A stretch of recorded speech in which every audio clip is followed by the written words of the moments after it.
So,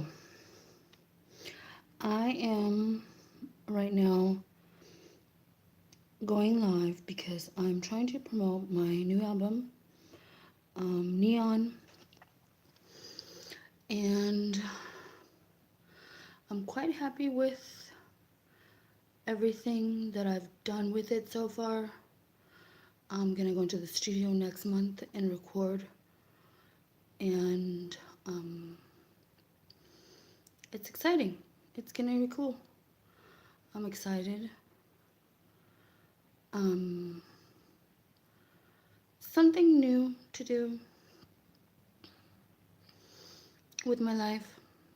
It's a new adventure. My dad was a singer growing up, so I come from a line of singers, but just something that I decided that I wanted to do with my life since it kind of fits into the schedule anyway. But so far, it's been fun and exciting at the same time. I'm looking forward to the rest of my life nowadays, and so it makes things a little bit easier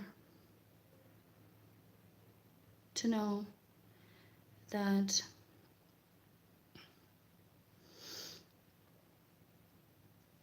I have something going for myself. Because in the hair industry, it's a really tough situation, especially right now where I live. There's like two salons in the whole town. So it's like both of them were full, and then the other salons, they're either like Mexican salons or Filipino salons, and they only want Filipino speaking people or Mexican speaking people, and I don't speak either languages, so there's nothing for me to do there. So it's kind of hectic. My other option was to drive to the city, which I'm still thinking I might do to get my hair business going at the same time because I don't know if this singing career is going to take off or not. So I'm just looking forward to the next day to come and see where it takes me, where the day takes me, because right now I'm not driving. I don't have a car. I'm not going to get a car till a couple of days from now because my car was stolen. Yes, ladies and gentlemen, my car was stolen. It was stolen by a good friend of mine. I thought was a good friend of mine, but no, not a good friend of mine. Um, it was just a sticky situation. It just didn't work out. So it just sucks. So I don't have a car right now, but I will be getting a car in the next couple of days. So I will be back on with the wheels and it will be okay. And I'll be rolling again. But it's been hectic without a car, that's for sure. I've never been without a car since I was 16. I've always had a car. It's weird. So anyway, that's the story. And what else? Yeah, just a little bit of background.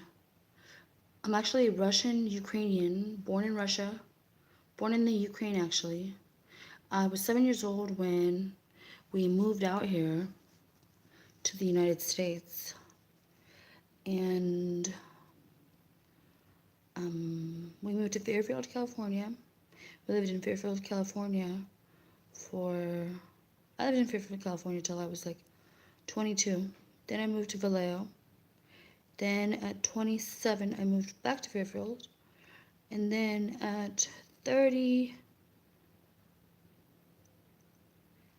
35, I moved back to Vallejo. So that's where I'm at. I'm in Vallejo right now. And when I was 25, I got to meet Drake. He was a producer. He was just beginning in his career. And he was a producer slash songwriter. And he had me come into his studio because he liked my flyer, my hair business flyer. And he got a hold of me that way. And he got me into his studio to show me around. And we had plans to do something, but I ended up moving, so it didn't work out. I forgot all about our plans and situation. It just didn't work out. So I'm hoping Maybe another time. Another day, another time. We'll see. But, um, I don't know. LA's fun. LA's exciting. LA's crazy. But hope to be living there one day soon. It would be nice. It would be nice to get my life started with my, whatever you want to call him right now, my friend, my boyfriend, my other half, the one I'm supposed to be with, my soulmate. He's fancy schmancy man. So we'll see how it goes, because I guess he's looking for a certain type of girl and he just doesn't know who I am yet. So that's just what it's going to have to look like. And if he's just a spoiled brat and he needs some kind of a fancy schmancy kind of girl, then here I am. Because that's always been me, so it's just a matter of time before it all falls into place. But we're good. He tells me a lot of things that I need to hear sometimes. And we stay focused and humble. We thank God for everything that we have. And hopefully one day it'll get into something more serious. And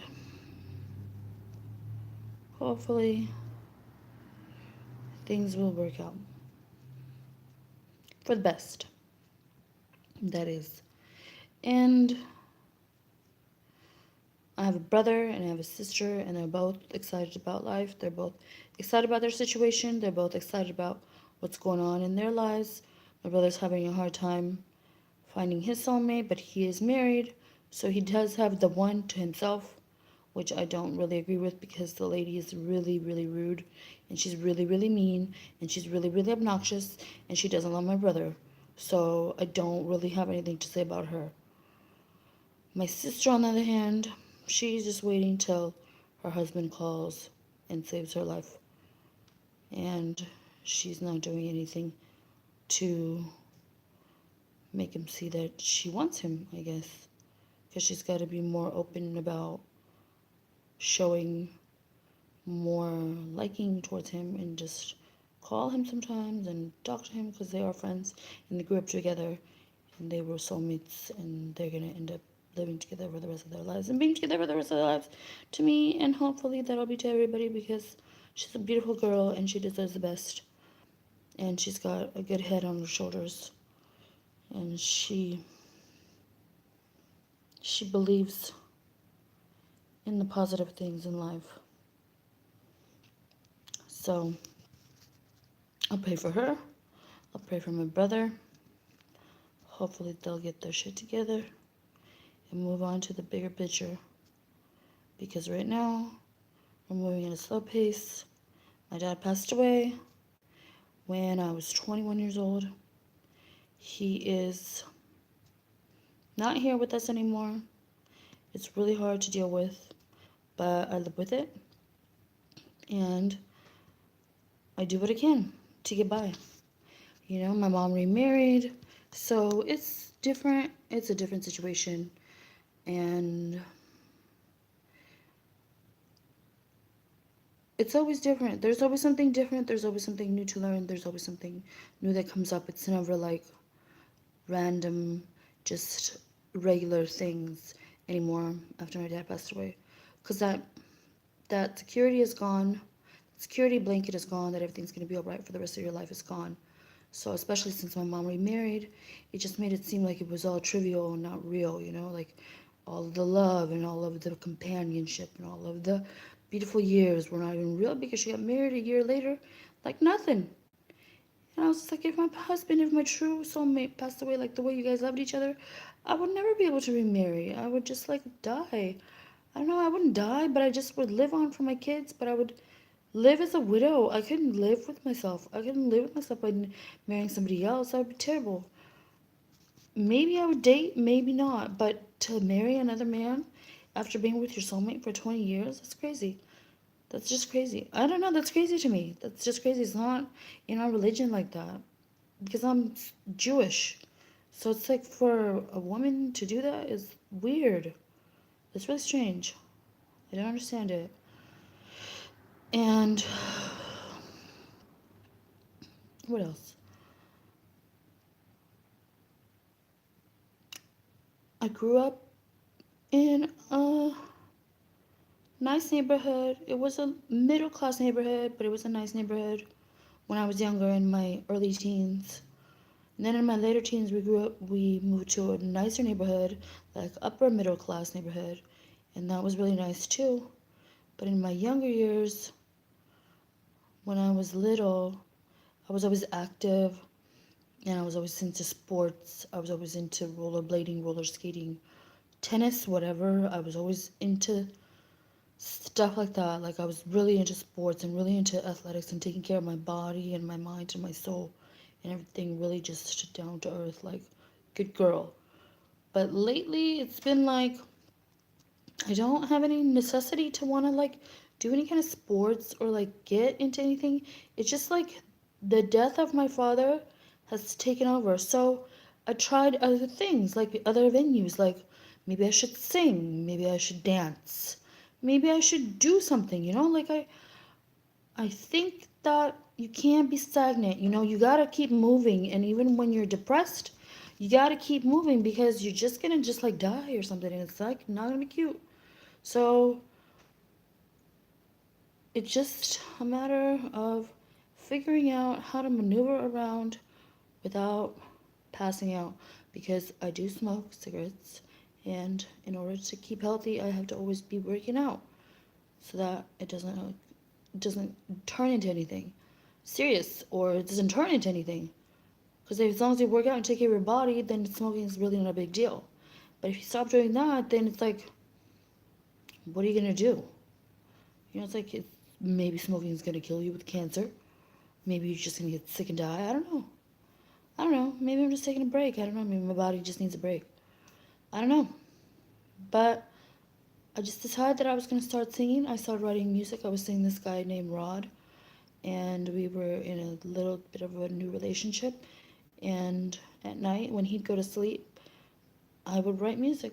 And so it just became something that I wanted to do. It just became something that it's just a new chapter in my life that just opened up that I'm excited about. It's just something new to be excited about. I want something to that I can I want something that I can feel excited about because my current relationship status with my soulmate is really not all that exciting.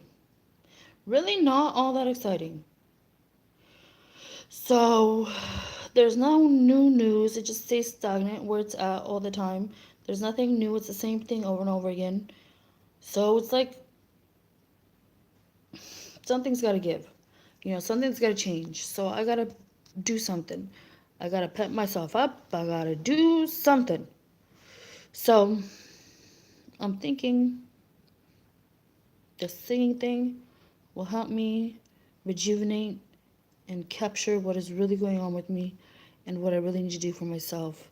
Not just focus on him and his life, but worry for myself and worry for my future. What I'm going to do if he doesn't choose me as his wife.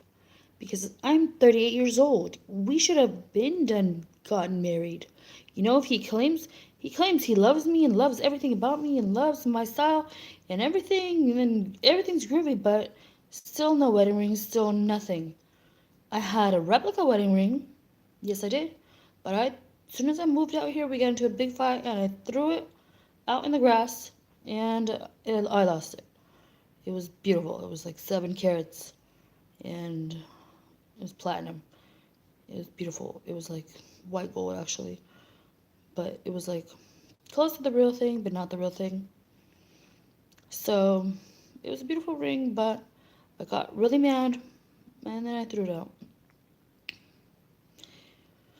So now it's like, I don't know, it's like,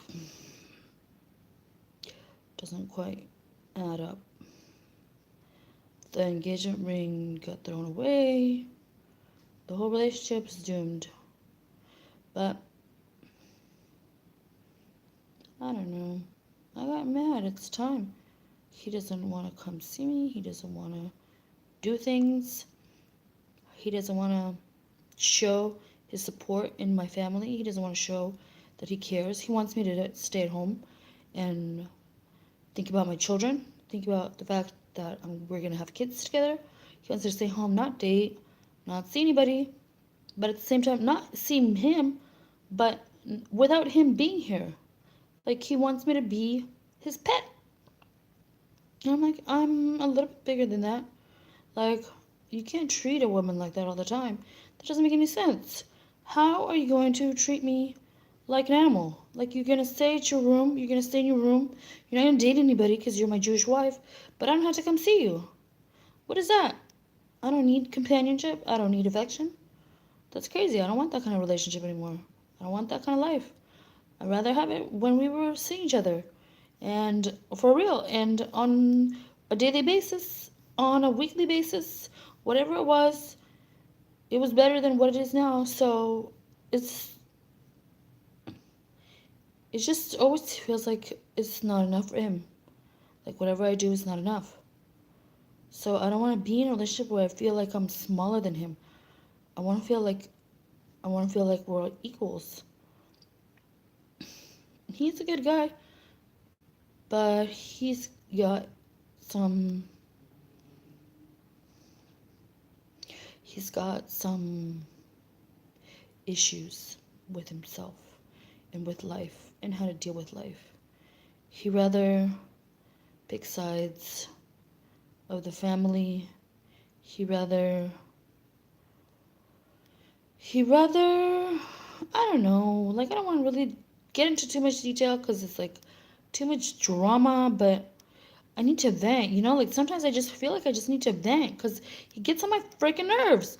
And then, like, we kiss, hug, and make up, but it's like it just takes forever to just get to that point where I forgive him. Because nowadays, because it's like we don't see that much of each other, so I haven't seen him in a while, and it's like I want to see him, I miss him, but I haven't had a car, so there's no way for me to get there. It's hard. It's tough. It's a difficult situation. He had more spunk when my dad was alive. He was a lot more happier. I think he liked the guy. I loved my dad to pieces. He was a great guy. He was awesome. He was a caring man, devoted to his wife, devoted to his kids, devoted to everything that was important to him, was important to us. And he was just there for us all the time. He was always there for us no matter what. Like, he's just a phone call away.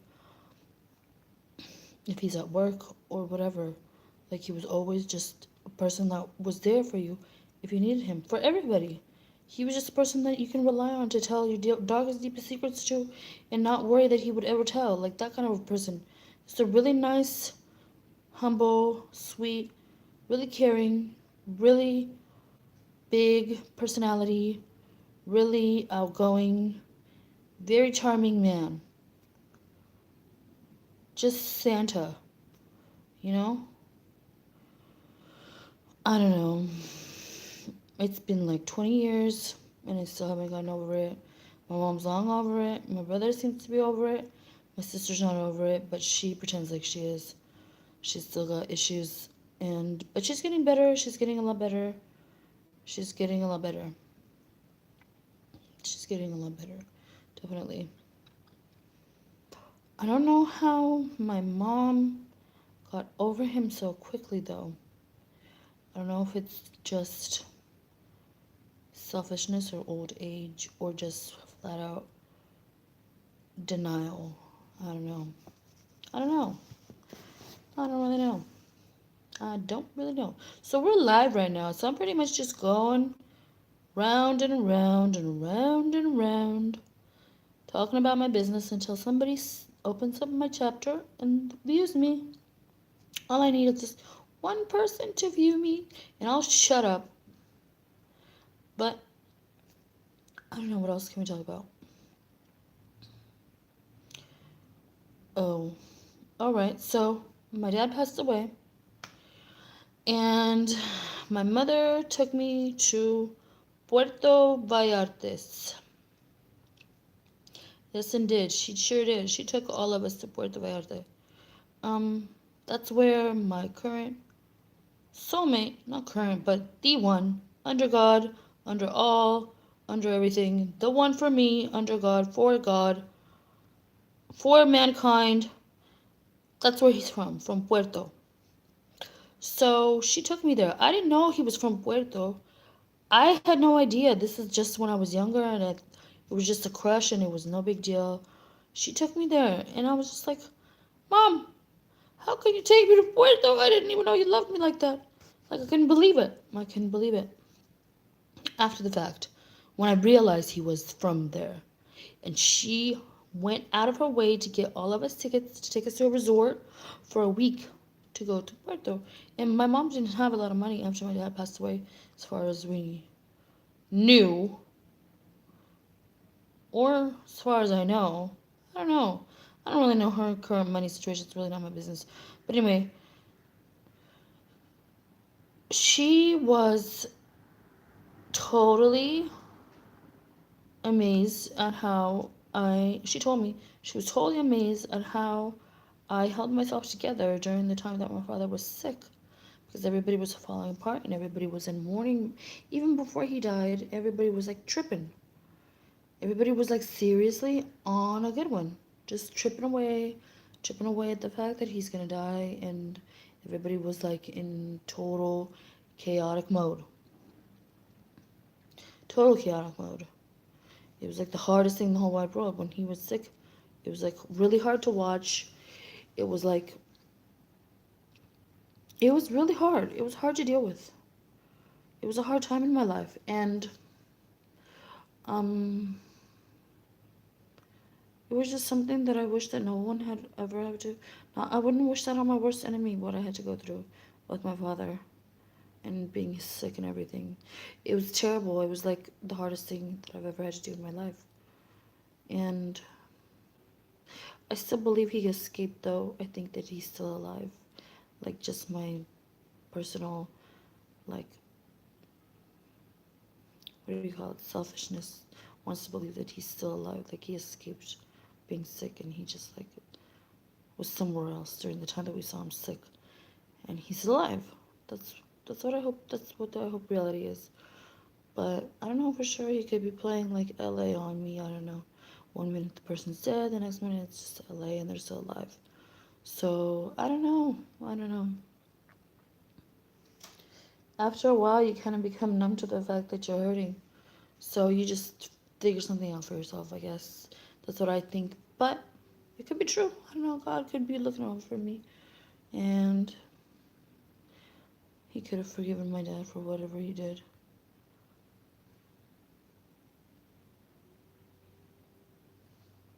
Or he was being punished because of my mom and how she believes and what she thinks in her mind most of the time.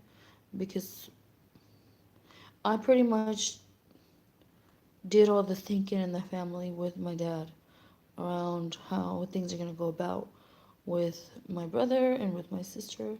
After my dad passed away, my mom started making decisions, but it was more like I was the mom and she was the daughter. It's always been like she's been my daughter, so of course we had problems with situations and we had issues. But I don't know, I think one day she'll figure out that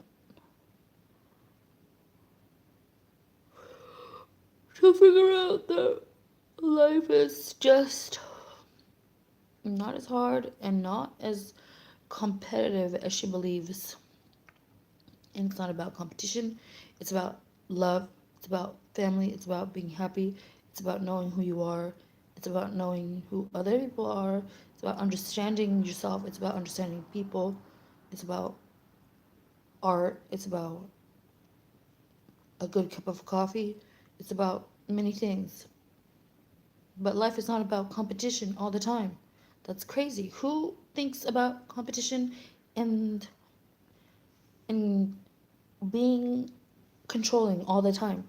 I know it's like a broken record, it's like the same thing over and over again. And I'm just like, what the hell? And then I think back and I'm like, well, maybe there's something in there deep inside that has some kind of a passion or some kind of a love, because she did take me on vacation to my favorite place in the whole wide world now, and I respect that. I think that shows a lot of character. Shows that she believes in me and shows that she loves me. And the fact that she buys me cigarettes all the time also helps. Because right now I'm not working, so I have no money. And it's like pretty much never ending story, seems like. But as soon as I get a car, then we will be rolling in it. Because I will have a job.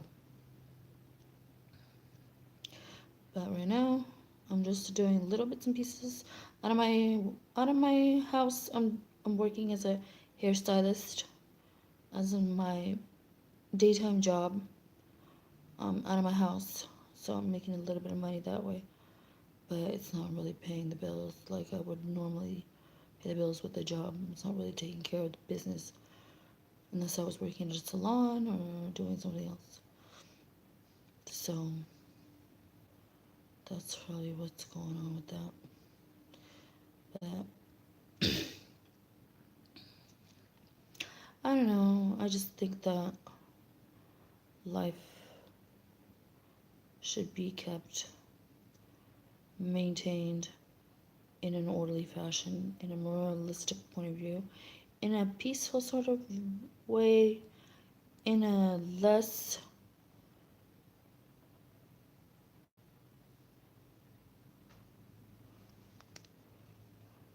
hold on, I just got a page pop up on me. Okay, here. A less frenzied environment. That way people won't be stressed out, that way there won't be no shootings, there won't be no crimes if everybody was peaceful. But how do we find peace? You know, it's like, how do you find peace? How do you find it when people that say that they're your friends don't steal from you? How do you find it that people that are supposed to care about you don't steal from you? How do you find a place where people are still people? How do you find a place? Do you have to go to church every day? Do you have to go to temple every day? What is the answer? I don't know the answer. I don't know the answer. I've tried everything. I've tried praying. I've tried going to temple. I've tried I've, I'm usually nice to people because I believe that the way you treat people is the way that you should treat people the way you want to be treated. So I'm usually pretty nice to people unless they come at me kind of weird.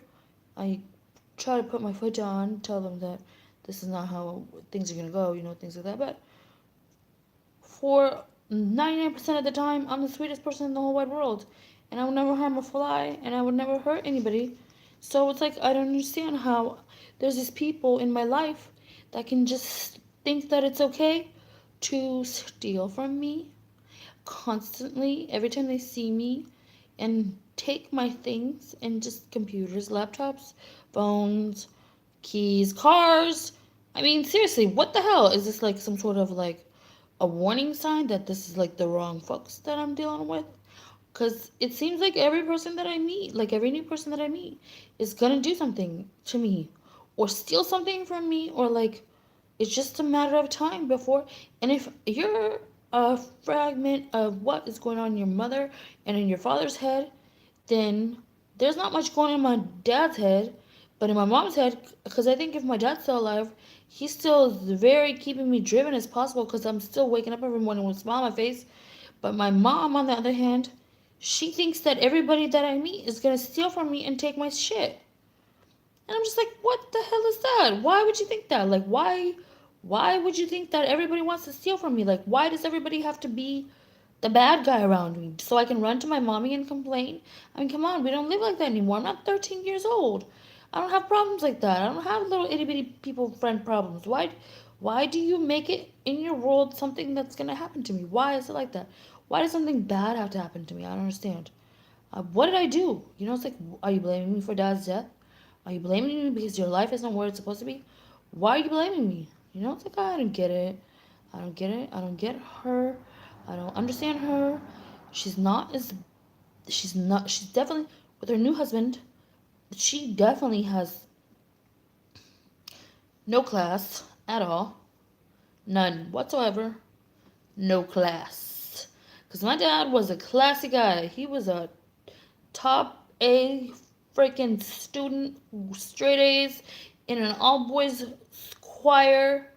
Um, Straight A's in an all boys school, choir school, and private school in Russia, in Moscow. Like, they weren't playing a game when they were raising that guy. He was serious. He was taking out to dinner. He was taking us out to dinner once a week. We'd go to fancy restaurants. We'd go eat. We'd go spend time with family. We'd have fun. My mom was showing me a happy face and fun. But towards the end, when my dad was sick, she was just like, ew, ew, ew. She was like, ew, on the whole thing. And I was like, you're fucking other being. Your arm is like sitting there dying, and you're gonna go, ew? Really? Come on. Seriously? Who the fuck are you? Did somebody kill my mom and replace you with a gadget? I don't know. I don't know. Doesn't make any sense. None of it makes sense. None of it makes sense. None of it makes any fucking sense.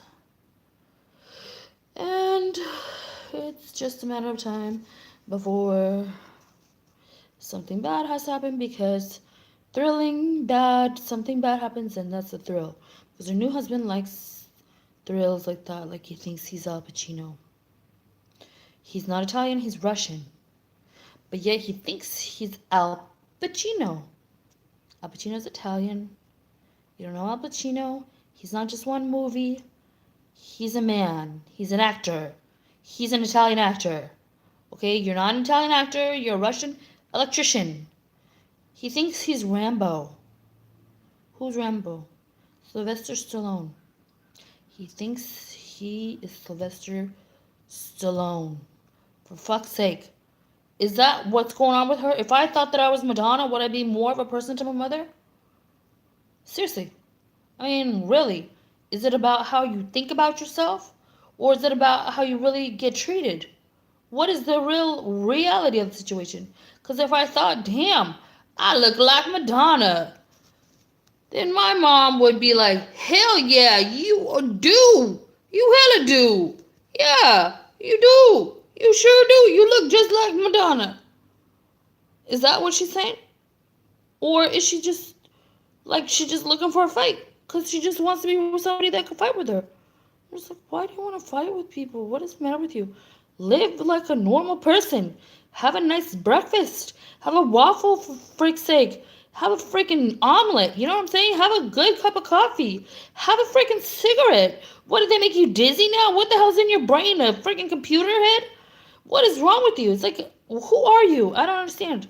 My mom's on another planet. She went from being world's greatest mother to world's trashiest mom. Seriously, in one night, she just married the wrong man. She married the wrong man. The wrong man. She married the wrong man. Just absolutely somebody that you would not believe that she would ever marry, because her respect for herself is a little bit higher than that. But yes, she did. Yes, she did. So, I don't know. I don't know about life. First my dad dies, then my mom goes out of pocket, out of place. Just like, what is the world coming to? What's the matter? What did I do? Did I not love hard enough? Did I not do enough? Did I not stress enough? I've only been there and given everybody the positive things in their life. I sat there for everybody. When I was a teenager, I would sit for hours and talk to people about their lives and help them situate themselves and make them feel comfortable in their lives and tell them nothing but good things about themselves so they'd be confident people. Like, I wasn't lying, but I would find good things in people to tell them about themselves so that they would be good people. And people loved me. People loved being around me. I used to have hella friends. I had hella friends in high school. I was always popular in school. I don't know. I never did anything wrong to deserve such a freaking crazy ass life. This is crazy. This is absolutely bazonkers. I'm going bazonkers. Like, it's crazy. Like, I don't understand how this could happen to me, because I lived in a fairy tale life. And I guess with every fairy tale, it's got to come some situation where it's going to be a hard knock life, and it's going to be stressful because Regina looks like a gangster. Or something. Or because Regina thinks she's so hot and she's going to be a singer with her 12 kids and Eric Newman the DJ. It's like, whatever, dude. What the fuck are you talking about? You guys are tripping. Like, if I wasn't making any money, like if I was making money, like I wouldn't freaking buy you a sandwich. You know what I'm saying? Come on now, seriously. Come on now, where do these people come from? Like, straight up Hunkyville. When my dad was sick, it was like Hunkyville at the house.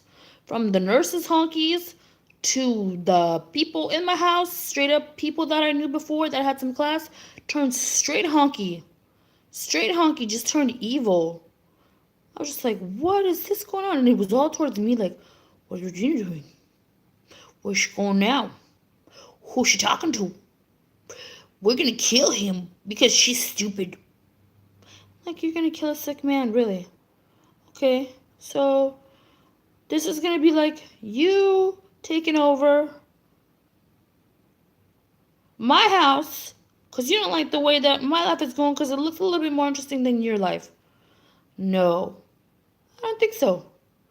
That's not gonna work. That's not gonna work out. It's not gonna work out. It's not gonna work out that way. But it did. It sure did. It worked out in their favor because Regina ain't gonna have that daddy no more to give her $100,000 to buy her bags and shoes. What the fuck you talking about? Everything I have, I paid for myself. My dad bought me a car. It was a Nissan Sentra. He didn't buy me a Beamer, even though he worked at a Beamer dealership. He didn't buy me a Beamer. He did not buy me a Beamer because Jewish girls are supposed to be humble. And they're supposed to get small things so that they cherish little things. And then sooner, when their husbands get rich and famous, they can buy them the big things. And they'll have class. And they'll be able to take care of their crap because they know what's crap. Or the smaller things in life. So it's like, who are these people? They used to be my family, but they turned into the freaking Humpty Dumpty Bumpkins. Like the freaking lowest trash you can possibly think of. Like just the trashiest people you can possibly think of. It was like straight Jerry Springer occurred in the house. It just like Jerry Springer TV show just happened. Like that whole drama just came into the house. I was just like, what the hell is going on here? I leave to go to work and this is what is going on. Like it went chaotic. I don't know if my mom went mad or she went just bad on my dad because she just lost it because I was at work and she couldn't handle life without me. Like, I don't know. I don't know what it was. It's just crazy. And she was okay when we were in school, but my dad got sick when I was in high school. So maybe she was like tripping, sitting there by herself, staring at the walls, going round and round. I don't know. The house was clean. Everything was done. She smoked a cigarette. Nobody came over. Dad was at work. She's going crazy, like banging her head against the wall, trying to figure out what's next. I gotta kill the guy because I'm sitting here hella bored for hours, not knowing what to do with myself. I guess I gotta get a new man or something. You know, just like, where is this coming from? Who's thinking for her? Get a hobby. Golf. Have another kid. Do something. Play tennis. You know, go crochet. Make something. I don't know, paint the walls. And if you're going to go hump another man, don't tell my dad about it. You know what I mean? If you really need to do that, then don't tell my dad about it. Because that will drive him to have heart attacks, and then he will die. But I guess she wanted to do what she wanted to do and went there. And I have a feeling it started way before my dad got sick with the new husband. So it's just not good. And this new husband ain't lasting either. He's already diabetic, big time. He's hella diabetic. And he's like had surgeries. But my mom has surgeries too. They both like surgery. I'm not into surgery. I'm not into doctors even. I'm not into that kind of thing. I don't really like doctors. After what I saw what they did to my dad, I didn't really like them. They misdiagnosed the whole situation. It was terrible. The whole thing was just a blowout sham scandal of a lifetime freaking situation. It was just terrible. The whole situation was just so ugly. It was just so ugly. The whole situation was depressing and ugly. And it was just still just lurking in my soul. Like I just recently got over that fact that my dad is sick, but it's still like a big part of my life because the fact that he could have easily had a heart attack and went numb on one side of his body could have been why he was sick and why he felt his legs go numb, because he didn't see anybody that was like a normal doctor.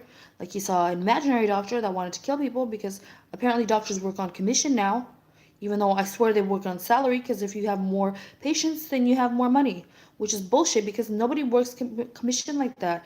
Cops don't work commission, doctors don't work commission. Cops work salary, doctors work salary. So I don't know these hacker doctors that are just malpracticing just to fucking fuck people over, because this other doctor was a Jew. And he told my dad that he had Lou Gehrig's disease when his one leg went numb.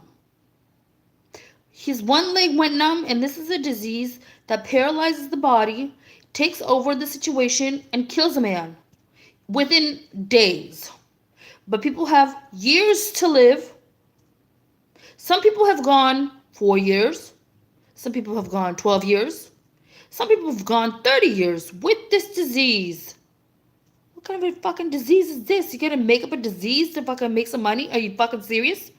Who's making the money? Making more nurses work? I mean, making more doctors work? Is that what's going on? Keeping the nurses happy? What the fuck? So if nobody's sick, then there's not gonna be no nurses?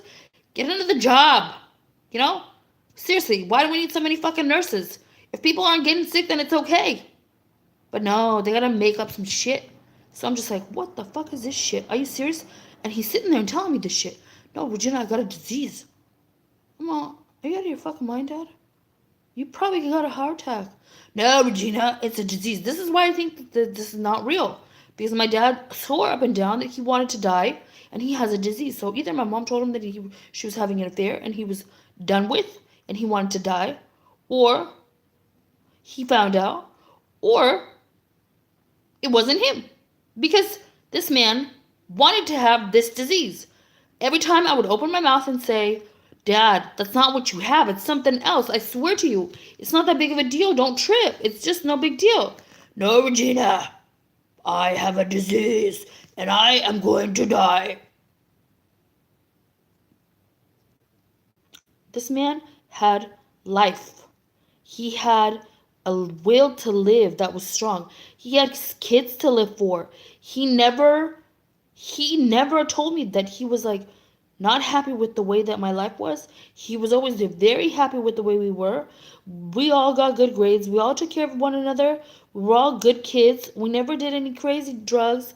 We never did nothing. No crazy crimes. Nothing. No crimes. Nothing. We always listened to our parents. Did everything we were supposed to do. We lived a fairy tale lifestyle. Everything was perfect.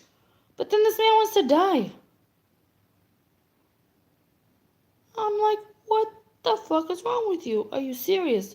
What did I do to you? Did I hurt you because I was his baby? Did I do something to you?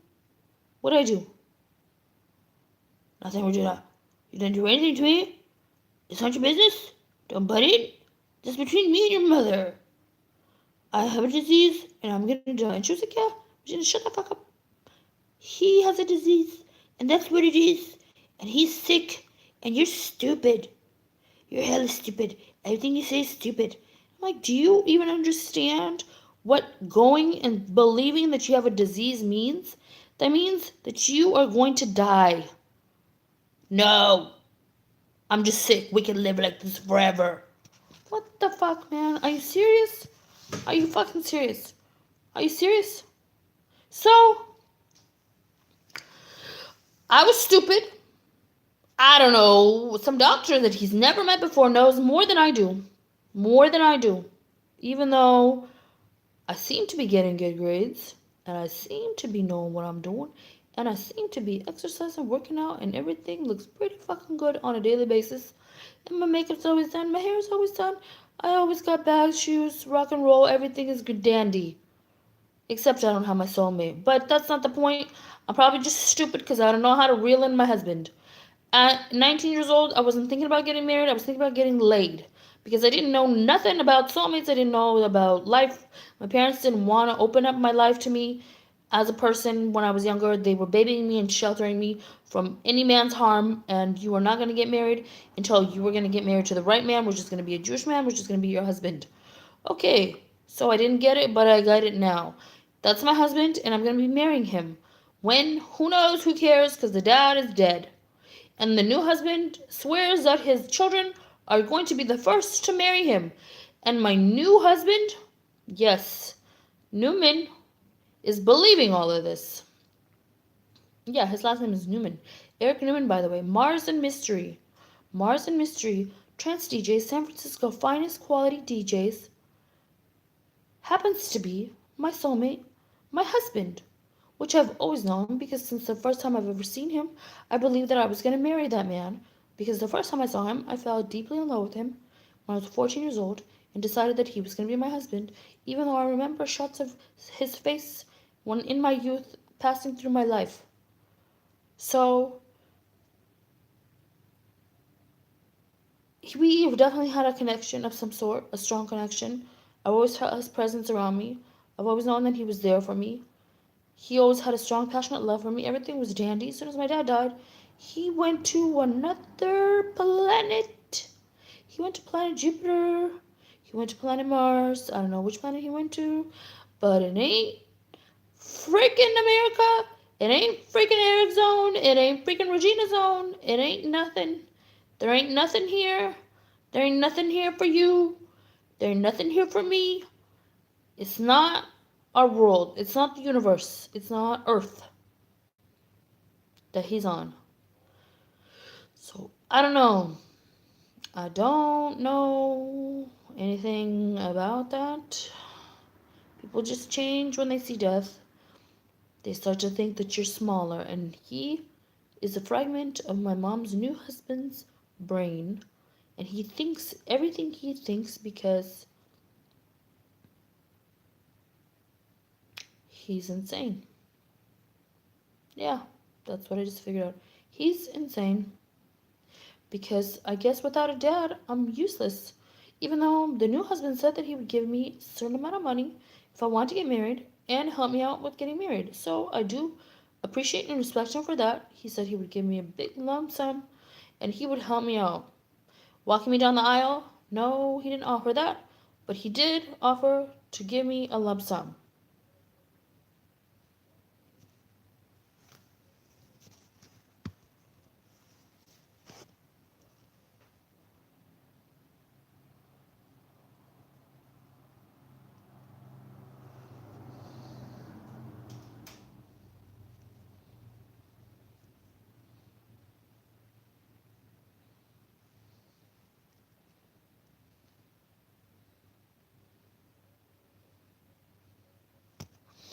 Oh, why is he insane? He's insane because he used to be deeply in love with me, my soulmate, my one and only, my true love, the one I'm supposed to be with for the rest of my life and have my 12 beautiful kids with and have everything that we've ever wanted.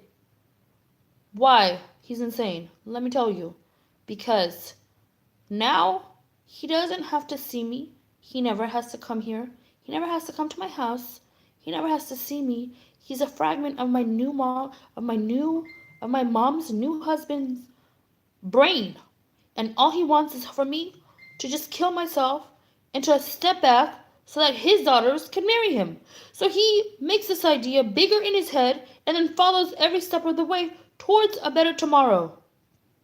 Why is he insane? That's why he's insane. He makes the guy seem like a nice guy because my mom's new husband wants his kids to marry him. Why do they want to marry him? Because he's attractive, he's a DJ, but at the same time, what's so attractive about a guy that doesn't love his own soulmate? I mean, that's what usually draws in the young girls is when they have a husband. Why not play that game? Oh, look, I have a baby. Look at me. I'm all there. Don't you want a baby? And usually they're like, yeah, I want a baby too because I want to be a soulmate too one day. You know, because inner thoughts of a woman's thoughts is like, yeah, I want to be married to my husband, but this is what I got to do to make it look like I don't care. I got to cheat on him. And then he'll see it. He'll see the picture. Because that's what my mom has always told me. That's what you gotta do. You just gotta show him that you don't care. So I go about doing it that way, which seemed to work for a while, but no man. So now I'm a little bit more sensitive to the situation, and I don't jump to the next conclusion about not marrying, about marrying another man. I don't really go about saying that I'm going to marry another man or date another man. I just try to deal with the situation, try to be a little bit less vocal about the situation, but I do yell at him and I do tell him off. But at the same time, I don't go cheating on him. But I really, really want to because I think that's the only way he will be able to be sane again. Because some people need to get hurt before they figure out what's really going on with themselves. Because what did he do for New Year's? He saw his ex-girlfriend. What did I do for New Year's? I went to my mom's house. See, this is where we're different. I'm still holding on to something, and he's already way past it. He's going back to the future, back to the past. Actually, he's gone in circles and circles and circles by himself, and now he's going back to the past. Yeah, that's what I think too. He's going back to the past to date an old girlfriend that he's already dated. And she has a husband. And they're like breaking other marriages up. They're breaking each other marriages up. They don't give a flying hoot about whose feelings they're hurting. I mean, I have 12 kids that are going to be beautiful. I know about these kids that I'm going to have. They're going to be beautiful, charming little kids. I want to have kids. 38 years old. I want to have kids. I want to have a family. I'm Jewish, Russian, Jewish girl. I want to have a nice situation. And he could be a part of that, but he is not a part of that anymore. So I think he's either one dead or insane. Because there's nothing wrong with me. I'm a pretty girl. I have a lot going for myself. I sing, I dance. I'm a freaking riot. I'm a hairdresser. It fits the whole DJ thing. I look the part. I feel the part. I am the part. I've always been the part. I've always been the DJ's girlfriend's part. I've always had DJ girlfriend in me. That's what I've always done. So it's like, it feels like it was the right thing to be in the right position with the guy at first. But it's like now, it's like, what the hell for? What the hell for did we do all of that time for? All of that time. We gave up to one another. For what? Nothing. For absolutely fucking nothing. Crazy. Crazy. Super crazy. So who do I have the pleasure of talking with? Who is this game person? Who are you? Tell me a little bit about yourself. Because so far you're my one and only view. And I'm not having any more views, but I do appreciate you. Because you did find me, so I gotta give it up to you, whoever you are. You're the bomb.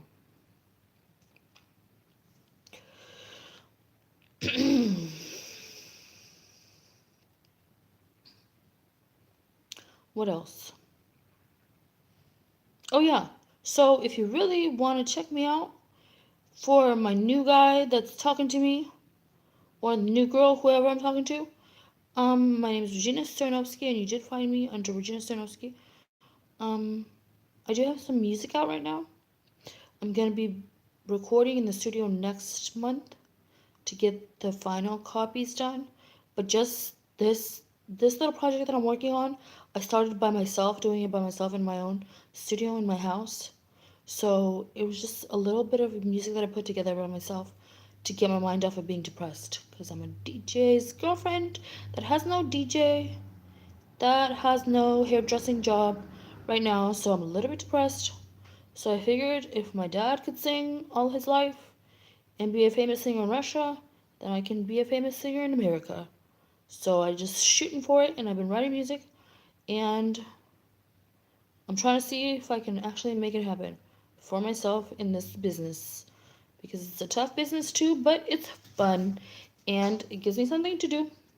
And it's soothing to the soul. It's a nice feeling. It's a definitely nice feeling to have.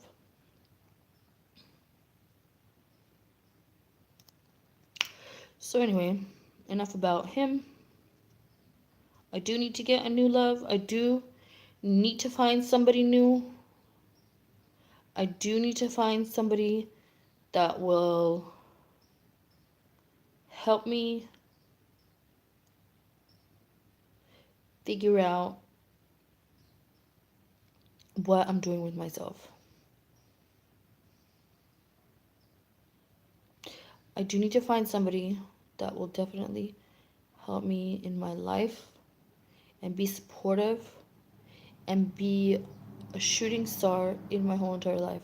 I need to find somebody that will be outgoing and that will fit my character, because even though he seems to fit my character, the way that he puts it on inside, it's not real. Like, none of it is real. Like, it's all a show. Like, all of it's just a made up show, and he only thinks what people put in his head. He doesn't have a brain of his own. He doesn't need to function. He could be clinically depressed. I don't know. He could be fucked up in the head. He could be seriously messed up from my father's death. He could be messed up from his own grandparents' deaths if they've passed away, or something could be seriously eaten at him. I don't know. But he doesn't want the real thing. He doesn't want the real picture, even though it shows, our fate shows a really good life if we work hard for it. Just like everybody else's, if you work hard for what you have, you will have a good life, because God loves everybody, and God made everybody have the best fate and the best for their lives. And if you really are somebody, and if you really treat people with respect and learn to love God and have a relationship with God, you will learn that, oh, my view left. Crap. Oh boy. See, if you have a relationship with God, man, my screen fucked up again.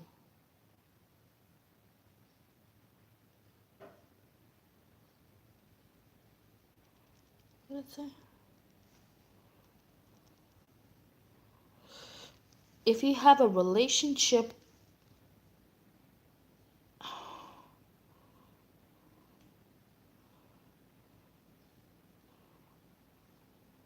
if you have a relationship with God, you shall also receive your fate and destiny and have your true life.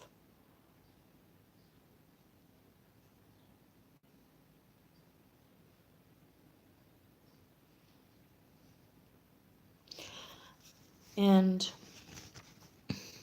some people don't believe that God is real, or that God is somebody that can't help a person out.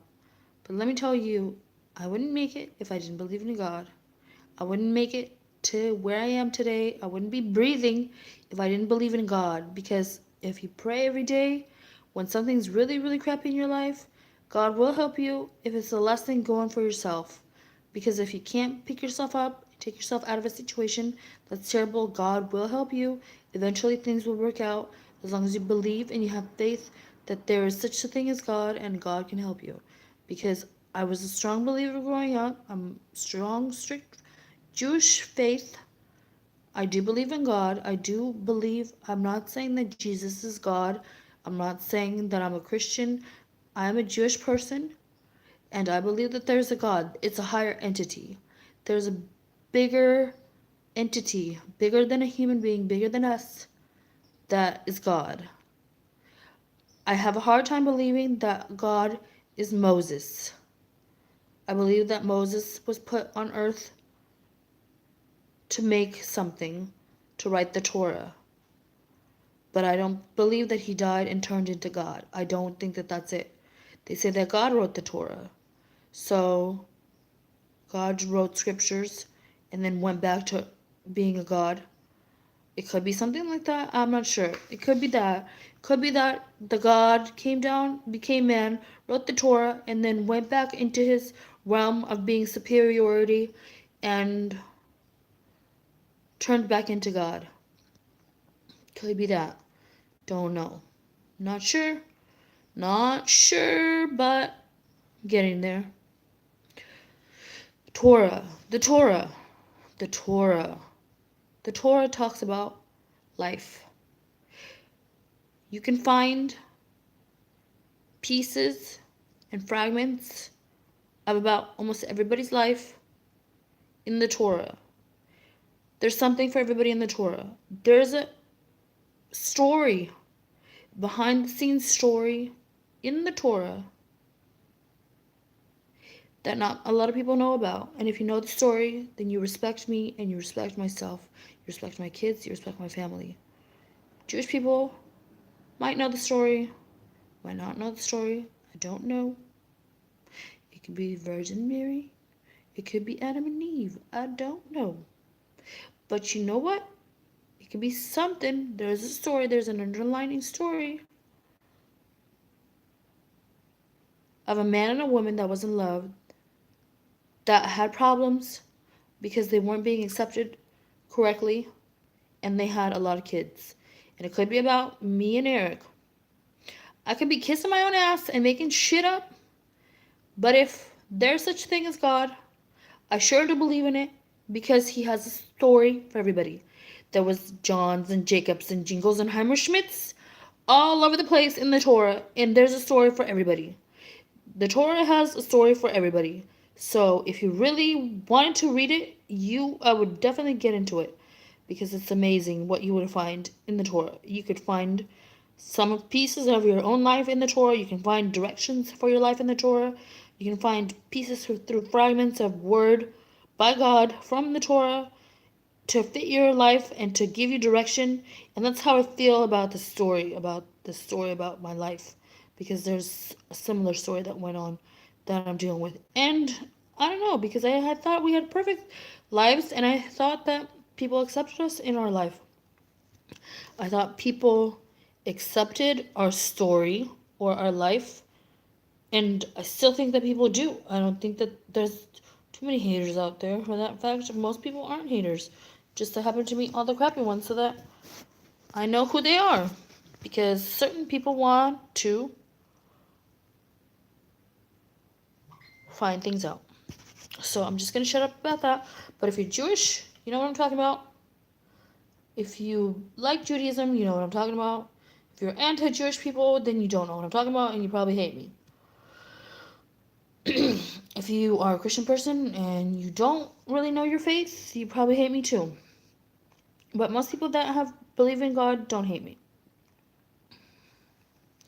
So I don't know what else I can do about this whole Eric thing. I've tried to pray about it, and I have a viewer that thinks that I should just move on and have a new man. But you know what? It's not that simple to get away from men that don't want to be left alone. No, it's not. Especially a man that you're supposed to have kids with for the rest of your life until death do we part, and you have serious feelings for. That's hard. It's hard to run away from that. It's hard to run away from what you're used to. It's hard to run away from what's comfortable. It's hard to run away from that. When I was younger, it was really easy to turn around and say, F you. See you later. I'm going over here, and I'm going to have a good time, and you're going to sit there, and you're going to watch me act just as dumb as you act, and we'll see how you feel.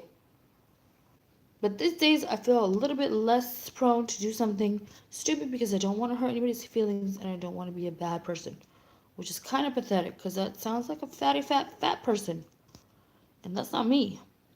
So I feel like I'm dealing with a bunch of fatties that want to talk to me about how to be your life, and it's really time that I move on, because if he don't want me, I'm better than that. I'm gonna have somebody. I'm 38 years old. I need to be married. This is bullshit. To not have nobody. I sleep by myself at night. You know what I'm saying? This is not cool. Not cool. Not cool. My husband don't want me. He's probably dead. He's probably dead, or he's having a relationship, or he's cheating on me, or he's probably dead. Did somebody kill my husband? Did somebody kill the man that I love? What happened? What's going on? Where did this love go? Did it fall into your mouth and in comes the food and then there's the love? Or where's the love? Are you a fat boy now? What's going on? I don't understand.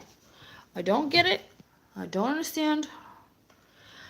I don't understand where he's coming from, and it's just hard to deal with.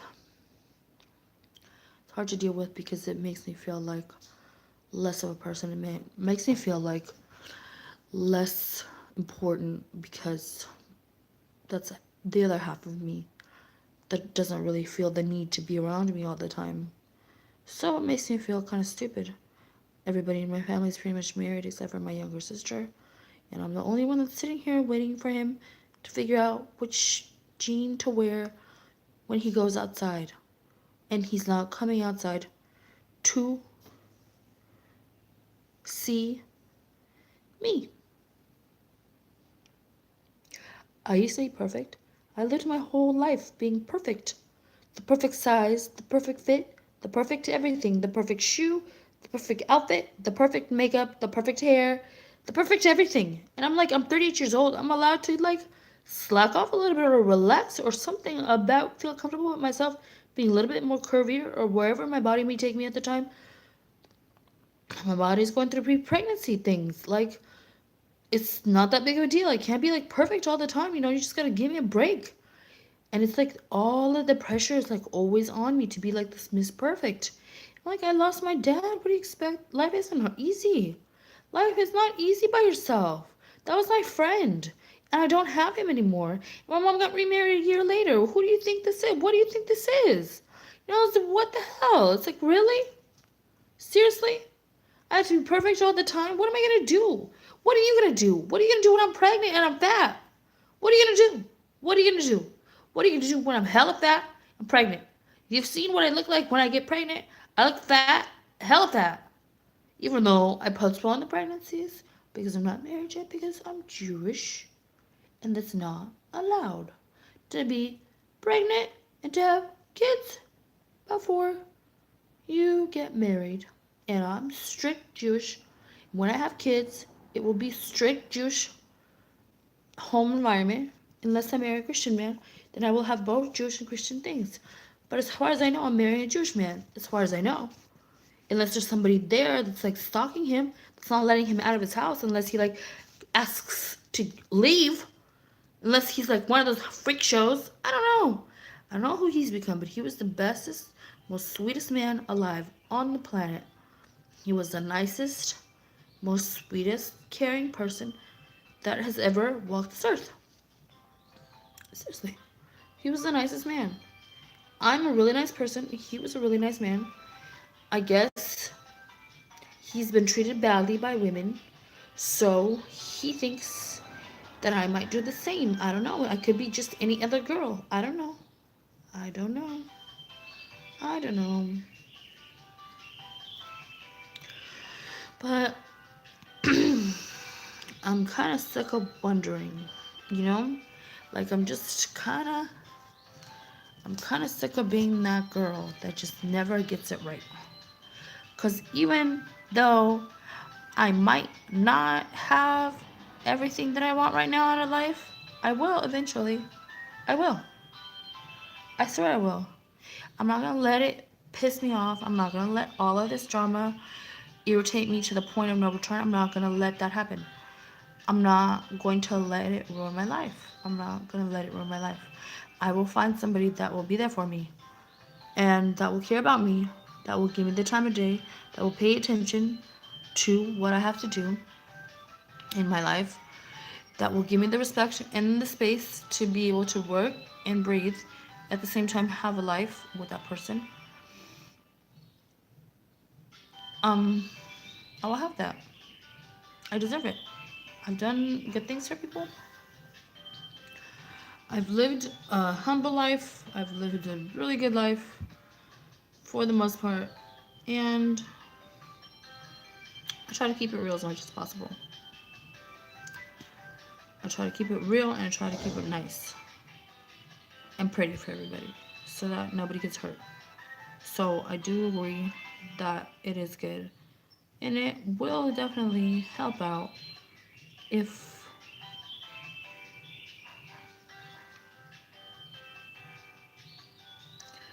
I do meet someone new. And I didn't meet a man. I did meet a man. I did meet a man. Yes, I did. I met a man. I met a man that I kind of like a lot because all of this free time by myself has led me to think that I need to be with a new man. So I did find a new man. I did find a new man. I did. And he's beautiful, sweet, charming, really intelligent, really nice guy. He reminds me of my husband when he was nice. He reminds me of just like him. Just dead on like him. He reminds me of him when he was nice. It almost feels like that man popped out of him and that was him. Because he's just a really sweet guy. He's just really sweet. Really sweet. Just really sweet. So I might pursue that. I don't know. I might pursue that. I might pursue that a little further. Try to make something of it. I don't know. I don't quite know. But I gotta do something because I'm 38 and I want to get married. I want to have kids. I want to have that life. I want to have a good life. I don't want to be divorced and married. If I'm gonna get married, it's gonna be for life. It's not gonna be a divorce. It's not gonna be anything like that. It's gonna be forever. So I want to make the right decision, and I want to live a happy life. But from what I understand, you gotta marry your soulmate, and you gotta be Jewish, and you gotta be do all that. But no, it's not the truth. You gotta be a good man, and you gotta have a good head on your shoulders, and you gotta really know what you want. And I want to pursue the singing career mostly because I want to. I want to be in a place where, first of all, I can be around my kids' in-laws. Second of all, that is Los Angeles. I've always wanted to live in LA as a hairdresser, as a singer, as a woman, as a person. I always wanted to live in LA. Who doesn't want to live in LA? I mean, come on, who doesn't want to live in LA? But I've always wanted to live in LA. And singing career sounds like something that I could do in LA. Because I can do hairdressing in LA. I could do hairstyling in LA. There's a couple of salons that I know will probably take me.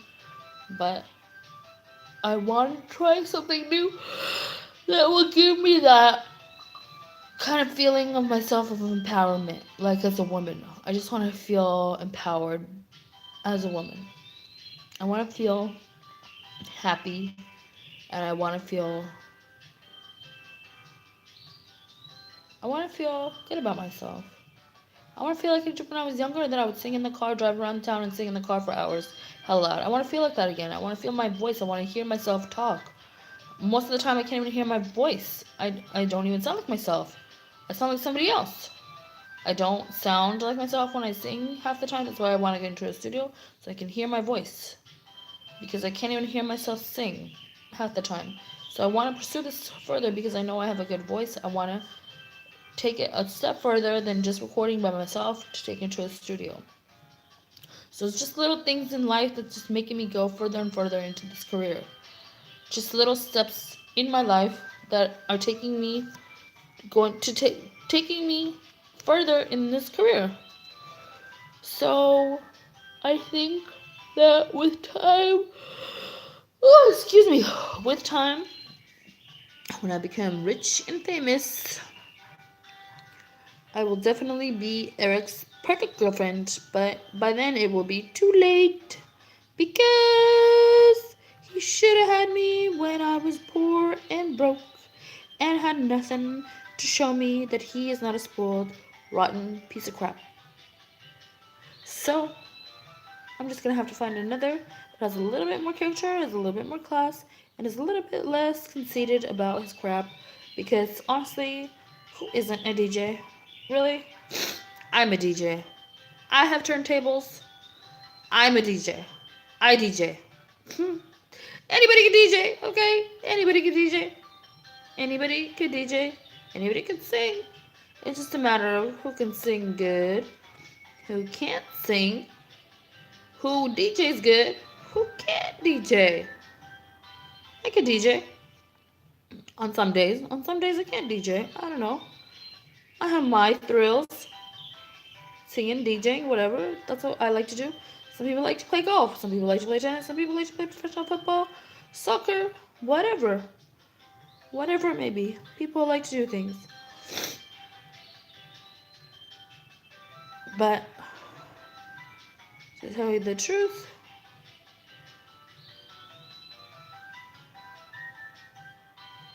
singing has definitely helped me feel more confident in myself to moving on to something that's a little bit more comfortable in my life.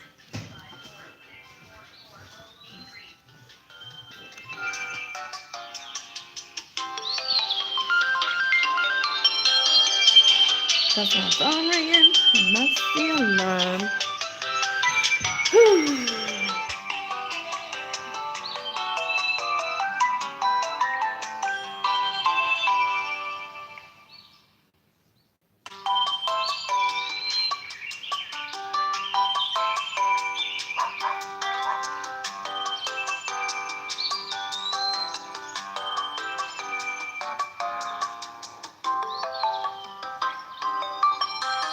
Let's see if I can do this real fast, because I want to check this out real fast. On this phone, check out my friend who was supposed to be coming over. My friend Enrique was supposed to be coming over to hang out, bring me some cigarettes, because I'm all out of cigarettes.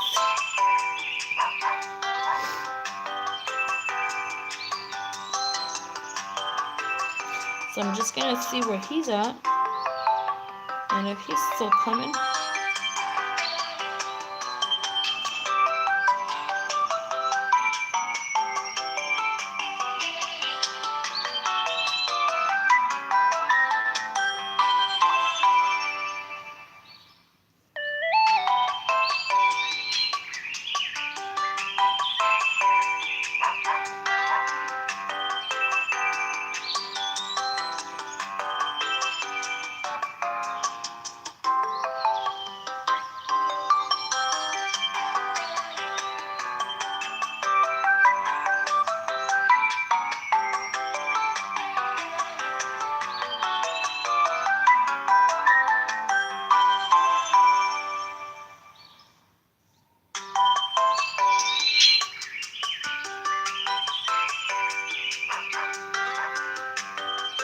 Like my phone? It's cute, huh? Fishies! Fishies! I love it.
I don't know how to turn that off. It'll just eventually have to pop up. Anyway, so I don't know. Hey, somebody turned it off. So I don't know. It's like too much stuff. There's a lot to talk about though. There's a lot of stuff going on in the world that we can talk about. Like say per se this. Per se one day, in one day, one fancy fine day, I dropped my music single on my Facebook, and it seemed like the very next day I had 900 friend requests on Facebook. 900. I haven't had that many friend requests after that. But 900 in like one day.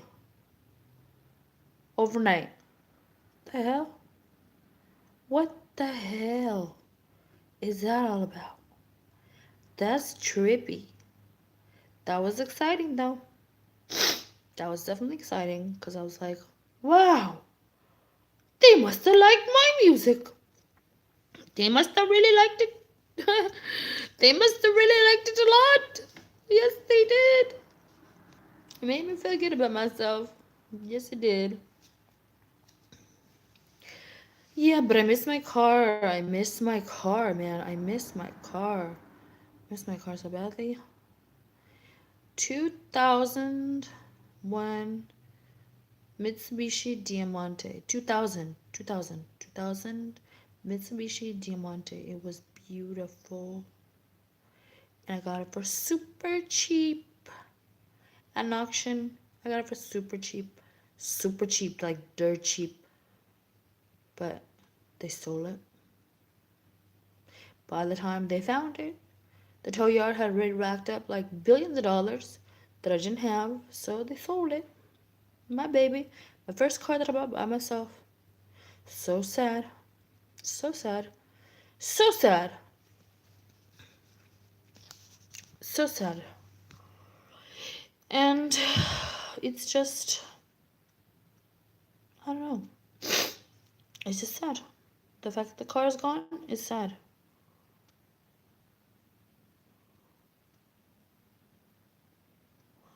The fact that the Diamante is gone is pretty sad. Yes, it is. Yes, it is. And I don't know what to do about it. No, I don't. Except get another car. That's what I'm gonna do. I'm gonna get another car. I'm gonna get another car, and it's gonna be hella better and hella more fun to drive. And I won't let any crazy people that I used to know around it, because if they all have sticky fingers and if they all have the need to steal my shit because they're not included in my life anymore, that means that they have to stay away from me, because I ain't having it. I ain't having it with any of these old fearful folks, because they be tripping on me. Hardcore shit like, you don't ever call me and you don't ever see me. Like, takes two to tango, bitch.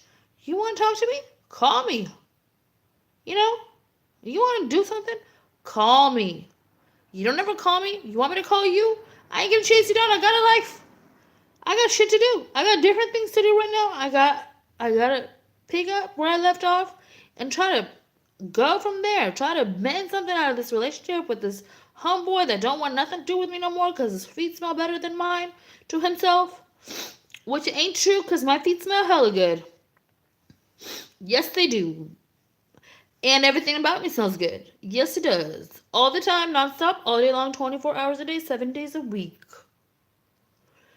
So, I don't know what he's smoking, and I used to be perfect, but no longer am I perfect, so I'm thinking he has had his share of bad relationships that has turned out to be less than amusing, and it's caused him to think that he doesn't love me because I am not giving him a perfect life that he's chosen for himself.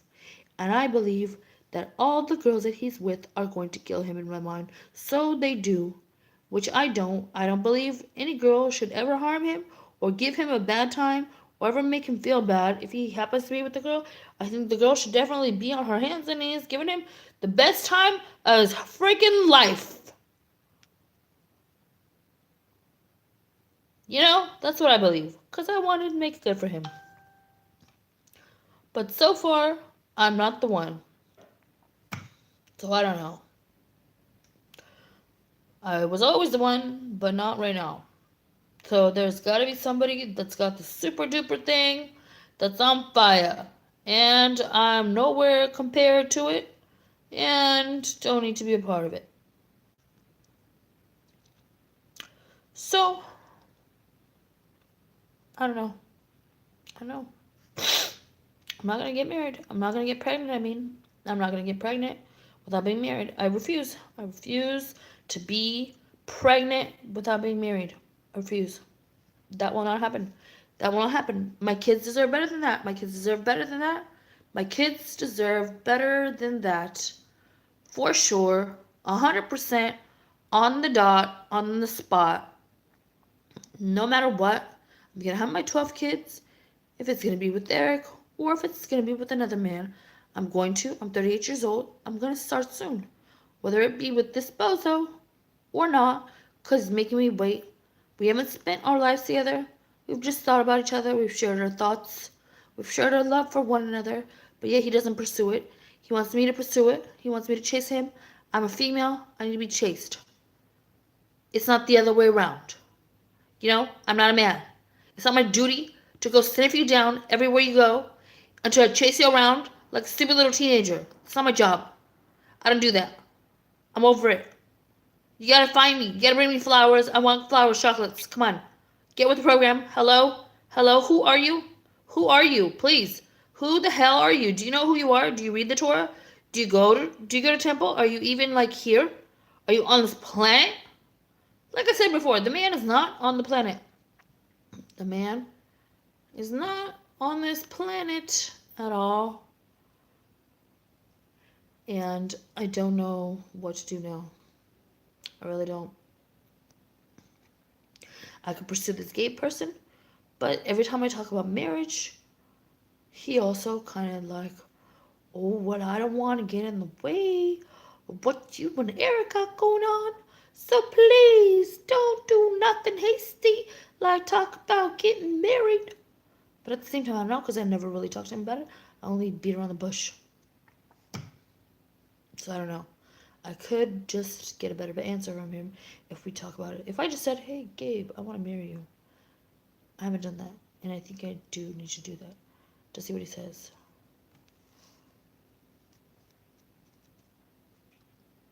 And it's kind of ironic because one of my son's name is Gabe. And that could be a sign. Hello, that could be your daddy.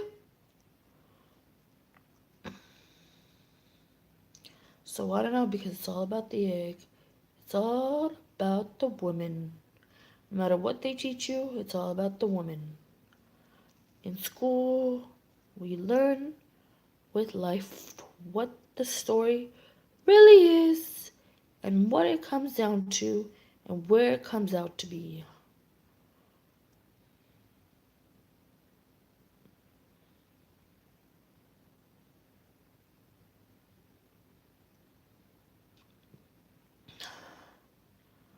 But really, in this Vallejo town, all of these guys have something in common. They want to be gangsta. They all want to be hella gangsta. And they all want to be sick with the program of whatever Eric wants and whatever Eric is doing.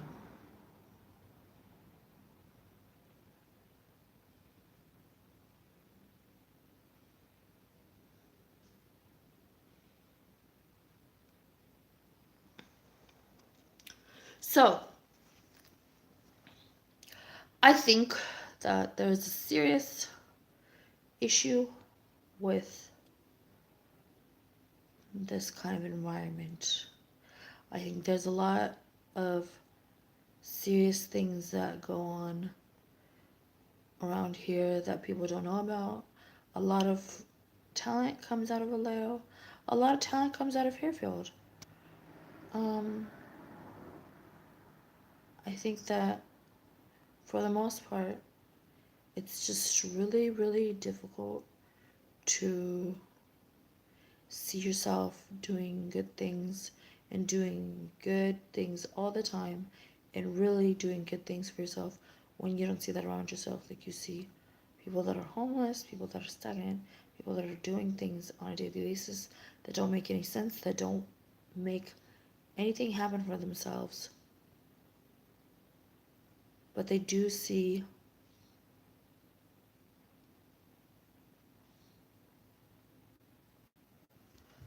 Shut the fuck, baby! Baby!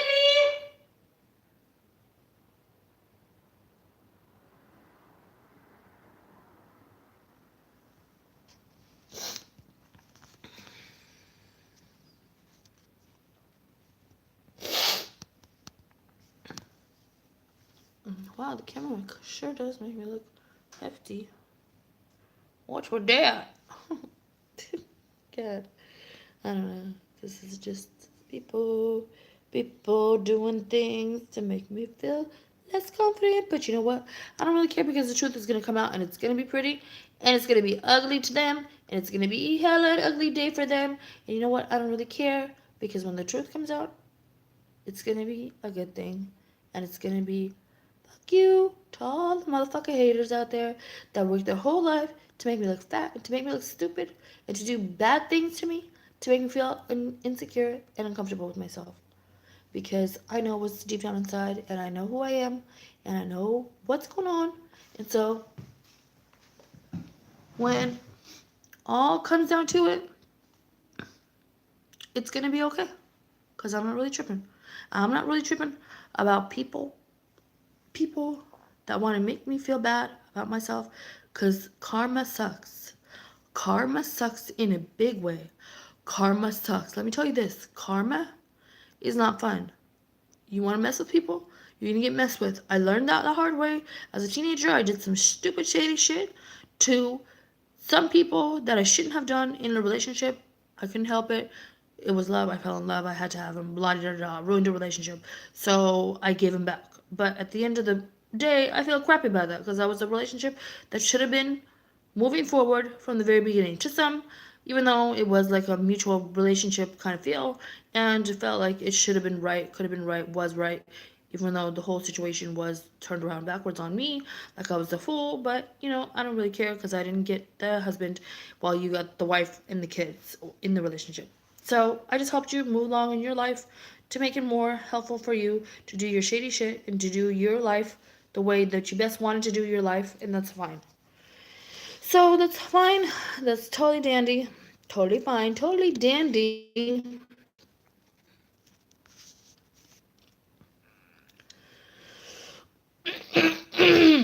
But really, karma sucks. Karma sucks big time. And to everybody that thinks that they can get away with the shit, they're gonna go too far. Let me tell you that much. They ain't gonna go too far. How do you go from that to that in less than 2.5 seconds? I don't know. I don't know. Must have been amazing. I don't know.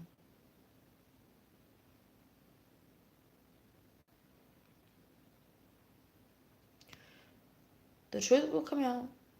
The truth will be seen. It's gonna be alright. I'm not gonna trip. I'm not gonna trip. I'm not going to trip.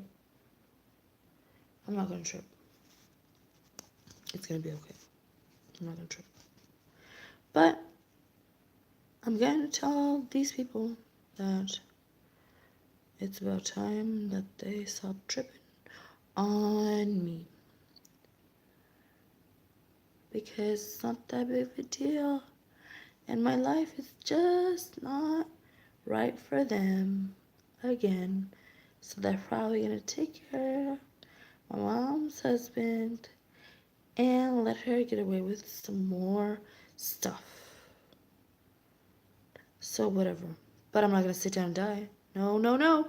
I'm not going to stop for nobody. I am not going to stop for nobody. I'm going to keep on trucking and do the best that I can every day and try to live forward to a better tomorrow. Because life's too short. Life's too fucking short to not do nothing with it. And to never have anything to stand for. It's too bad for those people that have nothing to believe in, nobody to stand for, nobody to love, nobody to care about. It's just too bad. It's just too damn bad. I don't understand this shit, but it's just too damn bad. And in life, when you think about things that matter, you gotta think about the things that matter too. Not just you, but your soulmate. And my belief is that he thinks that he is gonna get away with something by being by himself. He's gonna get away with cheating if that's hot for him, or having different relationships if that's hard for him. Whatever. Maybe next tomorrow I'll find myself laughing at all this and saying, wow, this is really funny and this is really poetic because looks like the man is really a good guy and he's really not trying to do nothing bad.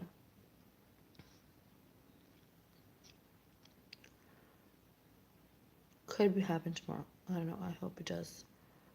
I hope it does. But if it doesn't work out, I'm going to pursue this other relationship. And hopefully, it'll work out. I hope it does. I hope it works out. I really do. I hope it's going to be a positive thing in my life. Because I deserve it.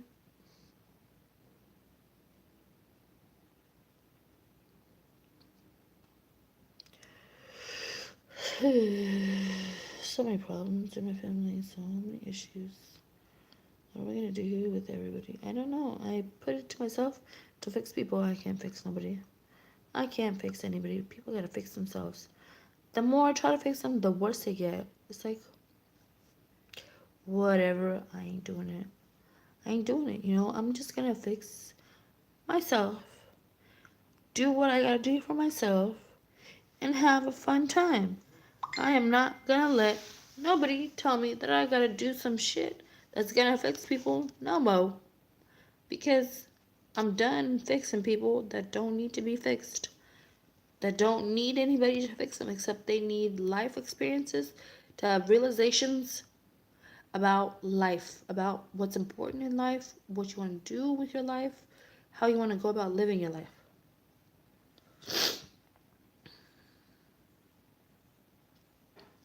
I think it's important to have God in your life. I think it's very important. A lot of these people don't believe in God. They don't believe in religious books or don't really think that there's anything good about life. They believe that everything they do is because they work hard, or everything that they have is because of what they have or what they worked for. Like I used to believe, like everything that I have is because I worked hard and that's what I got. But I also believe that because I was under the guidance of God, under the grace of God.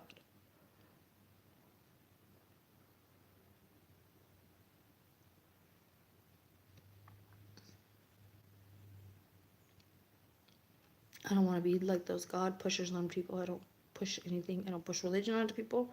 I don't push God onto people. But I just have to say that that's something that I believe in and that I have strong beliefs about. I always have. I've never changed.